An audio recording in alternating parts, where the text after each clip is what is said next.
ಇನ್ನು ನಿನ್ನೆಯಿಂದ ರಾಜ್ಯ ಸರ್ಕಾರ ಈ ಜಾತಿ ಸಮೀಕ್ಷೆಯನ್ನು ಮಾಡೋದಕ್ಕೆ ಶುರು ಮಾಡಿದೆ. ನಿಮಗೆಲ್ಲ ಗೊತ್ತೇ ಇರ್ಬೋದು.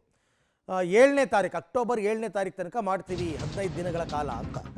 ಈಗ ಒಂದು ಕಡೆ ದಸರಾ, ವಿಜಯದಶಮಿ ಹಬ್ಬ, ಆಯುಧ ಪೂಜೆ, ರಜೆ ಹಿನ್ನೆಲೆಯಲ್ಲಿ ಒಂದು ವಾರದ ಮಟ್ಟಿಗೆ ಈ ಜಾತಿ ಸಮೀಕ್ಷೆಯನ್ನು ಅವಧಿಯನ್ನು ವಿಸ್ತರಣೆ ಮಾಡೋ ಸಾಧ್ಯತೆ ಇದೆಯಂತೆ. ಬಹುತೇಕ ಇವತ್ತೇ ಆಯೋಗದಿಂದ ಅಧಿಕೃತ ಪ್ರಕಟಣೆಯಾಗುವ ಸಾಧ್ಯತೆ ಇದೆ ಅಂತ.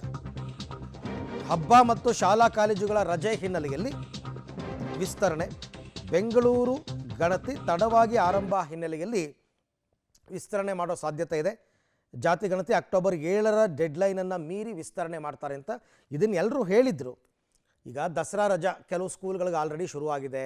ಬೇರೆ ಬೇರೆ ಸ್ಕೂಲ್ಗಳಿಗೆಲ್ಲ ಈ ವಾರದಲ್ಲಿ ಶುರು ಆಗಿಬಿಡುತ್ತೆ ದಸರಾ ರಜಾ. ದಸರಾ ರಜೆ ಅಂದಾಗ ಅವ್ರ ತಂದೆ ತಾಯಿ ಮಕ್ಕಳನ್ನು ಕರ್ಕೊಂಡು ಟ್ರಿಪ್ ಹೋಗ್ಬೋದು. ಅವ್ರು ಆ ಥರ ಟ್ರಿಪ್ ಹೋಗ್ತಾರೆ ಅಂತಂದಾಗ ನೀವು ಅಲ್ಲಿಗೆ ಜನಗಣತಿಗೆ ಹೋದರೆ ಮಾಹಿತಿ ಎಲ್ಲಿ ಸಿಗುತ್ತೆ? ಸಿಗಲ್ಲ. ಹಾಗಾಗಿ ಒಂದು ವಾರ ಎಕ್ಸ್ಟೆಂಡ್ ಮಾಡೋಣ ಅಂತ.